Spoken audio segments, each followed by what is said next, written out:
Admiral Isoroku Yamamoto sat alone in his private quarters aboard the battleship Nagato, staring at a single piece of paper that had just arrived via secure courier from Tokyo. The date was March 8, 1945. Outside his window, the remnants of the once mighty combined fleet lay scattered across Kure Naval Base, many vessels damaged beyond repair, others cannibalized for parts that no longer existed in Japan's depleted factories. But it wasn't the devastation visible through his porthole that caused the admiral's hands to tremble as he held the intelligence report. It was a photograph attached to the document, taken by a reconnaissance aircraft that had somehow survived a mission over the American West Coast. The image showed rows upon rows of aircraft carriers under construction, stretching as far as the camera could capture, with a handwritten note from the intelligence officer estimating this was just one of 7 major naval construction facilities operating at full capacity. Yamamoto had spent 3 years as a naval attaché in Washington during the 1920s.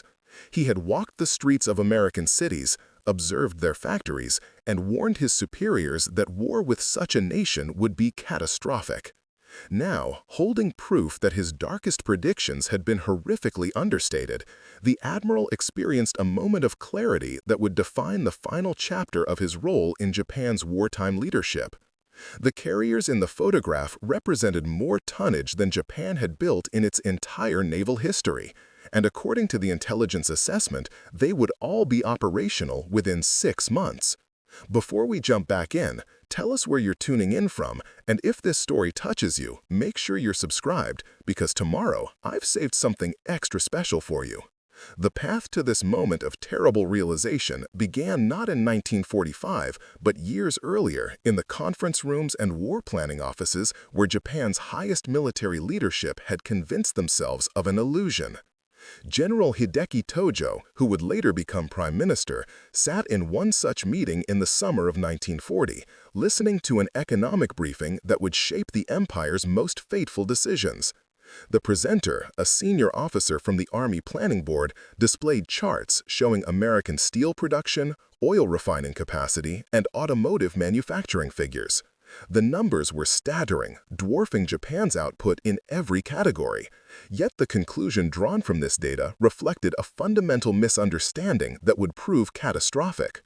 The briefing officer explained that while American production capacity was indeed massive, it was directed almost entirely towards civilian consumption and luxury goods. The implication was clear in his presentation.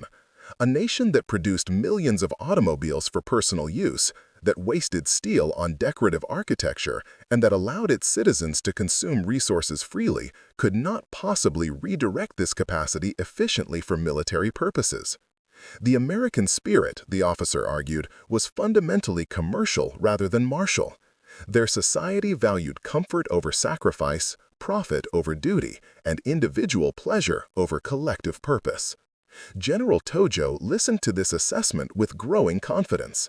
He had never visited America, had never witnessed firsthand the scale of its industrial infrastructure, and relied entirely on reports filtered through the lens of Japanese military ideology. The notion that American abundance was actually a form of weakness rather than strength aligned perfectly with his worldview. If Americans were soft and undisciplined, their material advantages would crumble when faced with the spiritual strength and unity of purpose that defined the Japanese military tradition. This belief system wasn't merely wishful thinking. It was supported by what appeared to be rigorous analysis from Japan's military intelligence apparatus. Reports from Japanese observers in the United States during the 1930s had focused heavily on America's social problems: labor strikes, racial tensions, economic inequality, and political divisions. These observers, trained to see weakness and vulnerability, had compiled dossiers emphasizing every crack in American society while systematically underestimating or ignoring the underlying strengths that would prove decisive in war. Vice Admiral Chuchi Nagumo, who would later command the carrier strike force at Pearl Harbor, reviewed these intelligence assessments with particular interest in American naval capabilities. The reports he received estimated that American shipyards could produce perhaps 3 aircraft carriers annually if they devoted maximum effort to naval construction. This figure, derived from observing peacetime construction rates and failing to account for American industrial scalability, seemed reasonable to Japanese planners. After all, Japan's own shipyards, operating at full wartime capacity, could produce approximately one large carrier every 18 months. The idea that American facilities could exceed this by a factor of 10 or more seemed not merely optimistic but physically impossible. Naval architecture required skilled workers, specialized equipment, and complex coordination. These were not things that could be simply multiplied by throwing money and resources at the problem, or so the Japanese high command believed. The misunderstanding extended beyond simple production capacity to encompass the entire American approach to warfare and logistics. Colonel Masanobu Tsuji, an influential staff officer known for his aggressive planning, argued vociferously in planning sessions that American forces would collapse when faced with the harsh realities of jungle warfare in the Pacific. Preparing and narrating this story took us a lot of time, so if you are enjoying it, subscribe to our channel. It means a lot to us. Now, back to the story. He pointed to what he characterized as the American dependence on mechanical transportation, refrigerated food supplies, and extensive medical support as evidence of fundamental weakness. Japanese soldiers, trained to endure hardship with minimal supplies, would have an insurmountable advantage in the difficult terrain of the Pacific Islands. The Americans, Tsuji insisted, would find it impossible to maintain their pampered troops in such conditions. Their supply lines would falter, their soldiers would lose morale without their accustomed comforts, and their vaunted industrial capacity would prove irrelevant when fighting in remote jungles thousands of miles from their factories. These assessments were presented with confidence in the highest levels of Japanese military planning. In November 1941, just weeks before the attack on Pearl Harbor, the Imperial General Headquarters held a series of crucial meetings to finalize war plans. The assembled leadership represented the cream of Japan's military establishment, officers who had spent decades studying warfare, strategy, and geopolitics. Yet their discussions revealed a collective blindness born of ideological conviction and cultural insularity. When one junior officer dared to raise concerns about America's industrial potential, suggesting that prolonged war might favor the larger economy, he was quickly dismissed by senior commanders who pointed to the spiritual factors that would determine victory. The meeting minutes, later recovered by American occupation forces, show a leadership utterly convinced that Japan's advantages in training, discipline, and fighting spirit would offset any material disparities. Admiral Osami Nagano, chief of the Navy General Staff, expressed this view most clearly in a presentation to Emperor Hirohito in September 1941. He acknowledged that war with America carried significant risks, but argued that Japan's position would only worsen with time if action were not taken. What Nagano failed to grasp, and what he could not bring himself to articulate even to the emperor, was the true scale of the disparity Japan faced. The admiral knew the numbers. He had access to intelligence reports showing American production capacity, but he could not mentally process what those numbers actually meant in practical terms. It was as if the figures were too large to be real, and thus he unconsciously discounted them as exaggerations or propaganda. The Japanese high command had convinced itself that American production statistics were inflated for domestic political purposes, much as Japan itself inflated claims for public consumption. This assumption, born of projection rather than analysis, would prove spectacularly wrong. The first cracks in this edifice of comfortable delusions appeared not with military defeats, but with small observations that didn't fit the expected patterns. In early 1942, following Japan's string of victories across the Pacific, captured American equipment began flowing back to Japan for technical analysis. Engineers at the Navy Technical Arsenal in Yokosuka examined American aircraft, weapons, and equipment with growing puzzlement. The quality was not merely adequate, it was consistently excellent. More disturbing was the evidence of mass production techniques that suggested capabilities far beyond what Japanese intelligence had estimated. An American aircraft engine, disassembled for study, revealed manufacturing tolerances and quality control that would have required extensive hand-fitting in Japanese production. Yet the engine showed signs of pure assembly line manufacture, with interchangeable parts produced in vast quantities. The engineer who wrote the analysis report noted with barely concealed alarm that if Americans could maintain such quality standards while mass-producing engines, their actual output might exceed Japanese estimates by an order of magnitude. Similar reports filtered up through various channels, each one chipping away at the confident assumptions that had guided war planning. Intelligence officers examining captured American field rations discovered that even ordinary enlisted men received food of a quality and quantity that surpassed what was available to Japanese officers. The implications were carefully downplayed in official reports, but thoughtful officers began to recognize a disturbing pattern. Everything captured from American forces, from boots to binoculars, showed evidence of an industrial base operating at a scale Japanese planners had not seriously considered.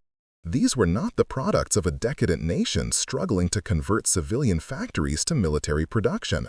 They were the outputs of a fully mobilized industrial giant that had barely begun to demonstrate its true capacity. Admiral Yamamoto, whose experience in America had given him a more realistic perspective than most of his colleagues, watched these early reports with deepening concern.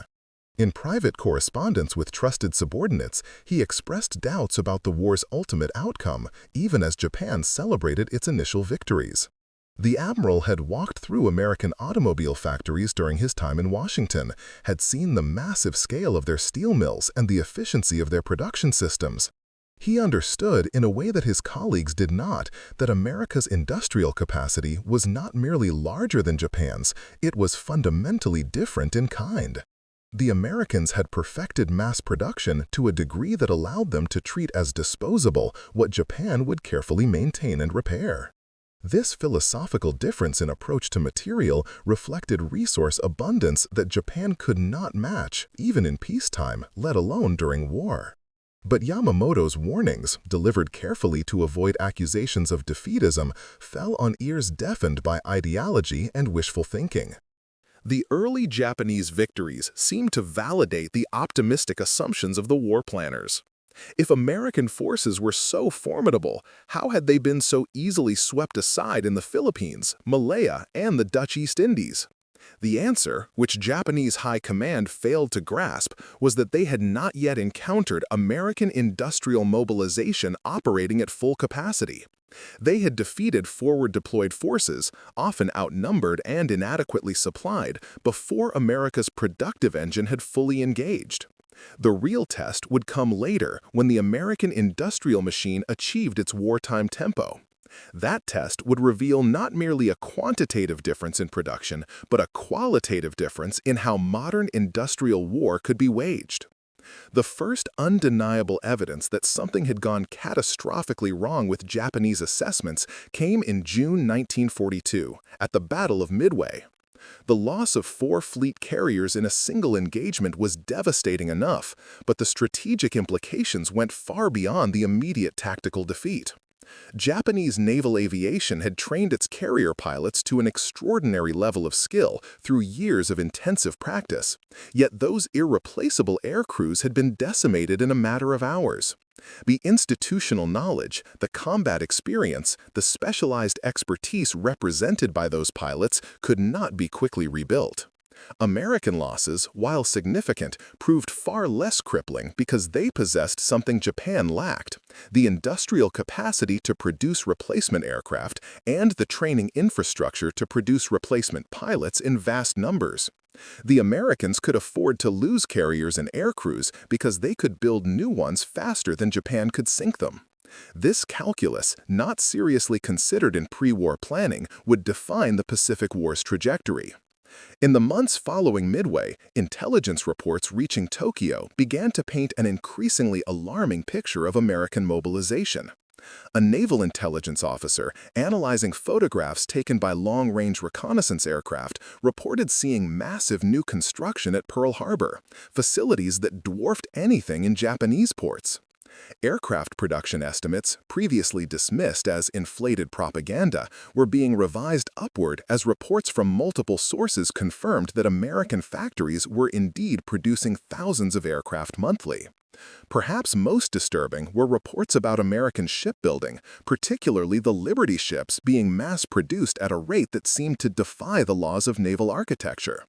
Japanese planners had assumed that sinking American merchant shipping would eventually strangle their logistics, yet the Americans were replacing losses faster than Japanese submarines could sink them. General Tojo, now serving as prime minister while retaining his position as war minister, received these reports with growing unease. The confident projections from 1941 about American industrial capacity had proved not merely wrong, but catastrophically so. Yet acknowledging this reality publicly would undermine the entire rationale for the war and potentially threaten his political position. Instead, the official line emphasized Japanese fighting spirit and the divine protection that would ensure ultimate victory. Production targets for Japanese industry were raised repeatedly, with increasingly desperate exhortations for workers to match American output through superior dedication and longer hours. The fundamental problem that Japan simply lacked the raw materials, industrial infrastructure, and population base to compete with American production remained unspoken in official circles, even as it became increasingly obvious to anyone willing to see clearly. By mid-1943, the scope of Japan's miscalculation had become impossible to ignore at the highest levels of command. Vice Admiral Shigeru Fukudome, chief of the operations section of the Navy General Staff, compiled a classified assessment that was shared only with the most senior leadership. The report, later recovered from Japanese archives, presented a sober analysis of comparative production capacity that contradicted virtually every assumption that had guided pre-war planning. American aircraft production for 1943 was projected to exceed 85,000 aircraft, compared to Japan's output of approximately 16,000. Naval construction showed even more dramatic disparities. The Americans had not merely built a few additional carriers, they had created an entirely new class of escort carriers, produced by converted merchant hulls at a rate of several per month.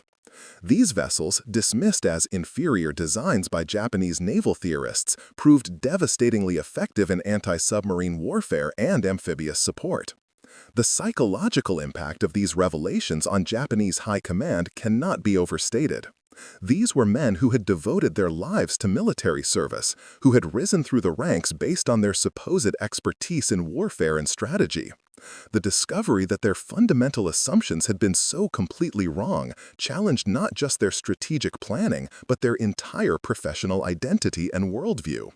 Some, like Yamamoto, had harbored private doubts from the beginning and now watched their fears confirmed with grim resignation. Others experienced genuine shock as the evidence mounted that Japan had entered a war it could not possibly win, not through lack of courage or fighting spirit, but through simple material impossibility. The nation's industrial capacity, even operating at maximum wartime production, with women and children working in factories, represented perhaps 10% of America's output. This was not a gap that could be closed through determination or spiritual strength. It was an insurmountable material reality. The weight of this knowledge fell most heavily on those who had championed the war most vigorously. General Tojo found himself in an impossible position, having staked his entire political career on the premise that Japan's spiritual superiority would overcome material disadvantages. In private meetings with his closest advisors, held in secure rooms where candor was possible, away from the propaganda machinery he had helped create, the general confronted the mathematics of defeat with mounting desperation. A report crossing his desk in August 1943 detailed American aluminum production, a critical material for aircraft construction. The United States was producing more aluminum in a single month than Japan could manufacture in an entire year. This single statistic, verified through multiple intelligence sources, rendered meaningless all the exhortations for Japanese workers to increase their output through greater dedication and longer shifts. Admiral Mineichi Koga, who had assumed command of the combined fleet after Yamamoto's death, inherited not just a military position, but a growing crisis of confidence within the naval leadership. Koga had access to damage reports, supply inventories, and construction schedules that painted an increasingly dire picture. Japanese shipyards were struggling to repair battle damage while also attempting to construct new vessels, but both efforts were hampered by shortages of steel, skilled workers, and critical components. Meanwhile, intelligence indicated that American shipyards were operating on a scale that seemed to belong to a different era of industrial capability. The Essex-class carriers that had been mere blueprints in 1941 were now rolling out of American shipyards at intervals measured in weeks rather than years. Each of these vessels represented capabilities equal to or exceeding Japan's finest carriers, yet the Americans were producing them as if they were mass-market consumer goods rather than the pinnacle of naval engineering. The psychological toll of these revelations manifested in different ways among the leadership. Some officers doubled down on ideology, insisting ever more stridently that spiritual factors would ultimately prove decisive.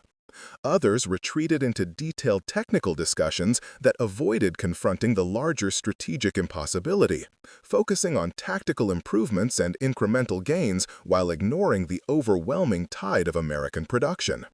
A third group, smaller but growing, began to privately discuss the unthinkable prospect of seeking peace before Japan was completely destroyed. These conversations occurred in hushed tones, often late at night after official meetings had concluded, among officers who trusted each other enough to voice heretical thoughts. The challenge they faced was not merely military but political. How could one suggest negotiated peace when the entire national narrative demanded victory or death? How could leaders admit they had led the nation into an unwinnable war based on fundamentally flawed assumptions? Vice Admiral Takejiro Onishi, an innovative officer who had helped plan the Pearl Harbor attack, found himself wrestling with these questions as he reviewed intelligence assessments in late 1943. Onishi had always been a proponent of aggressive action and innovative tactics, but he possessed an engineer's appreciation for material realities. The numbers confronting him in classified reports admitted of no comfortable interpretation. American production of combat aircraft was approaching 100,000 per year, a figure that exceeded the total number of aircraft Japan had built since the beginning of powered flight. More disturbing was the quality evident in captured American planes. These were not hastily constructed wartime products showing degraded quality. They were well-engineered machines built to exacting standards despite the massive scale of production. The Americans had somehow achieved what Japanese industry had always assumed was impossible, maintaining quality while dramatically scaling quantity. Intelligence reports from Japanese observers in neutral countries added another dimension to the growing realization. Diplomats and trade officials stationed in places like Switzerland and Turkey sent back accounts of conversations with travelers from America, descriptions of a home front that bore little resemblance to Japanese expectations. There were no reports of civil unrest despite the war, no indications that American society was fracturing under wartime pressures. Instead, observers noted that American cities appeared prosperous, that rationing seemed relatively mild compared to the draconian restrictions in Japan, and that industrial production continued to expand rather than showing signs of strain. These accounts, filtering through diplomatic channels to Tokyo, contradicted the official narrative that portrayed America as a society barely holding together under the stress of war. The Imperial General Headquarters held a series of classified conferences in early 1944 to assess Japan's strategic position. The meetings, attended only by the most senior commanders and a handful of trusted staff officers, represented perhaps the most honest internal evaluation of the war situation since Pearl Harbor. General Yoshijiro Umezu, who had recently assumed the position of Vice Chief of the Imperial Japanese Army General Staff, presented an analysis that was devastating in its implications. Japanese forces were being steadily pushed back across the Pacific despite fierce resistance. Each defensive position, once overrun, could not be recaptured because Japan lacked the naval power to conduct offensive operations on the scale required. Meanwhile, American forces were growing stronger with each passing month, equipped with new weapons, supported by overwhelming air power, and backed by logistics capabilities that seemed to operate without the constraints that limited Japanese operations.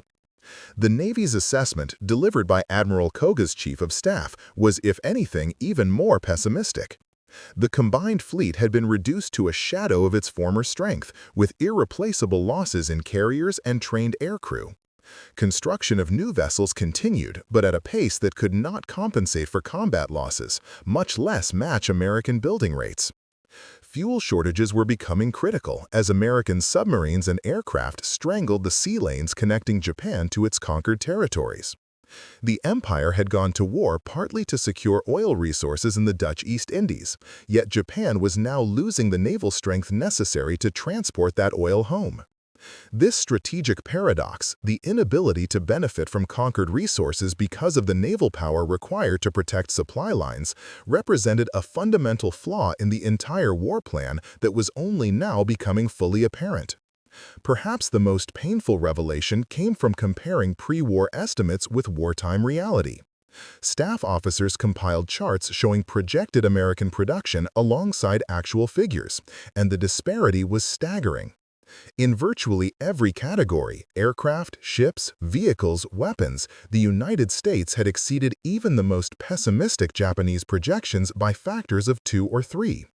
The B-29 Superfortress, which had just begun appearing over Japanese skies, represented a technological achievement that Japan's aircraft industry could not replicate.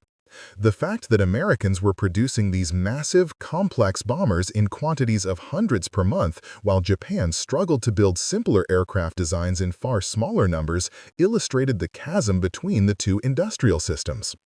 General Kuniaki Koiso, who would succeed Tojo as prime minister in July 1944, participated in these classified discussions with a growing sense of dread.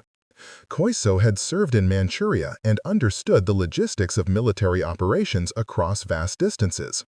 The reports he reviewed showed that American logistical capabilities were operating on a scale that redefined what was militarily possible. American forces in the Pacific were being supplied with everything from fresh food to the latest weapons, transported across thousands of miles of ocean with a reliability that Japanese logistics officers could only envy. When Japanese units were surrounded, they fought to the death partly because resupply was essentially impossible. When American units faced similar situations, they could often count on airdrops, naval support, or relief columns that seemed to materialize with resources Japan could never match. The human cost of these material disparities was becoming impossible to ignore.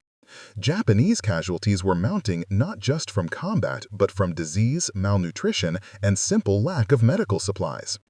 American forces, by contrast, benefited from medical evacuation systems, field hospitals stocked with modern medicines, and a replacement system that kept units near full strength. A Japanese officer captured in the Marianas and later repatriated reported with evident shock that American medics had access to penicillin, a wonder drug that was barely available even in Tokyo hospitals. The soldier who told him this seemed surprised that it wasn't common everywhere, unable to conceive that such a basic medical resource could be scarce.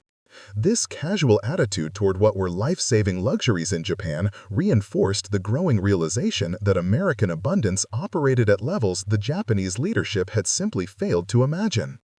Admiral Soemu Toyoda, who assumed command of the combined fleet in May 1944, inherited a strategic situation that was deteriorating rapidly. The planned defensive perimeter that was supposed to protect Japan's conquered territories had been systematically breached. American forces had developed amphibious assault capabilities that allowed them to bypass heavily fortified positions, leapfrogging across the Pacific while leaving isolated Japanese garrisons to wither without supply or reinforcement. This strategy, which Japanese planners had not seriously anticipated, was only possible because of American industrial capacity to produce the landing craft, transport ships, and support vessels required for such operations in enormous quantities.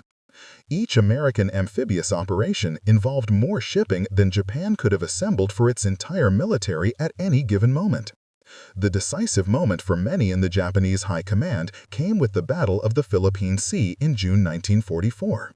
Toyota had committed his remaining carrier strength to what was intended as a decisive engagement that would cripple American naval power and potentially turn the tide of the war. Instead, Japanese naval aviation was essentially destroyed as a fighting force in what American pilots would call the Great Marianas Turkey Shoot. Nearly 400 Japanese aircraft were shot down against minimal American losses, and 3 carriers were sunk by American submarines. The battle demonstrated not just American tactical superiority, but the fundamental impossibility of Japan's strategic position. Even if Japanese forces had achieved a tactical victory, sinking several American carriers, the Americans could replace their losses within months. Japan, having lost the bulk of its trained carrier pilots, could not reconstitute its naval air arm in any meaningful time frame. The material and human resources required simply did not exist. Intelligence assessments following the Philippine Sea defeat forced the leadership to confront realities that many had tried to avoid.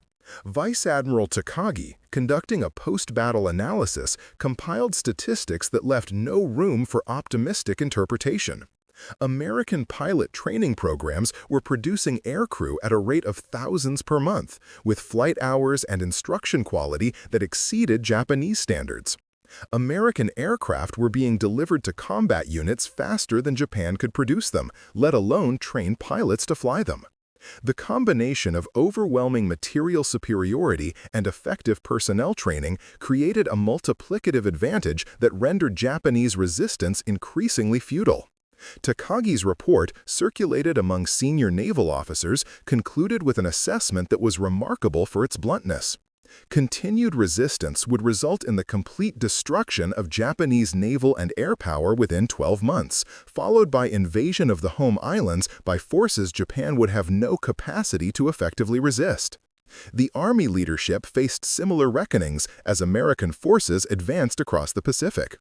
General Korochika Anami, serving as commander of the Second Army, reviewed after-action reports from various island defenses with mounting concern. Japanese forces fought with desperate courage, inflicting casualties on American attackers, but they were systematically destroyed by firepower advantages that seemed to increase with each engagement. American infantry advanced behind artillery barrages of an intensity that Japanese forces could not match.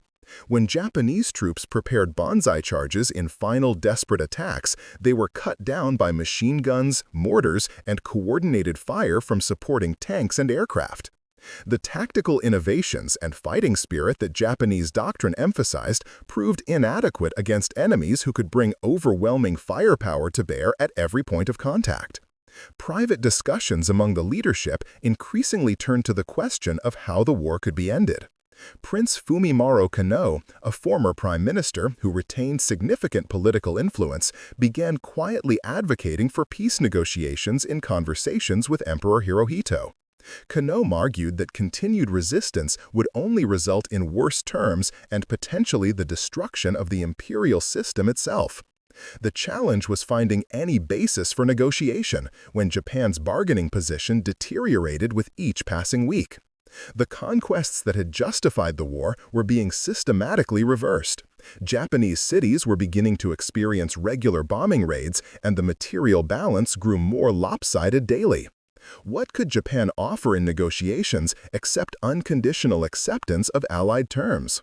The final shattering of illusions came with the strategic bombing campaign that intensified through late 1944 and into 1945. The B-29 raids on Japanese cities demonstrated American capabilities that reduced Japanese military leaders to a state approaching despair.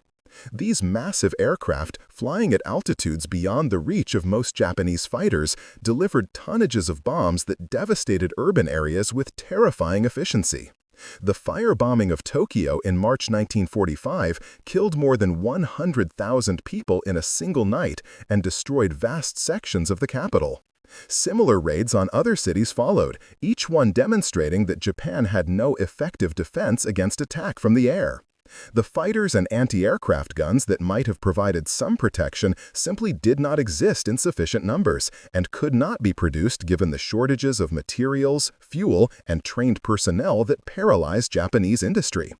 General Anami, who would become war minister in the final months of the war, found himself advocating positions he knew were militarily hopeless.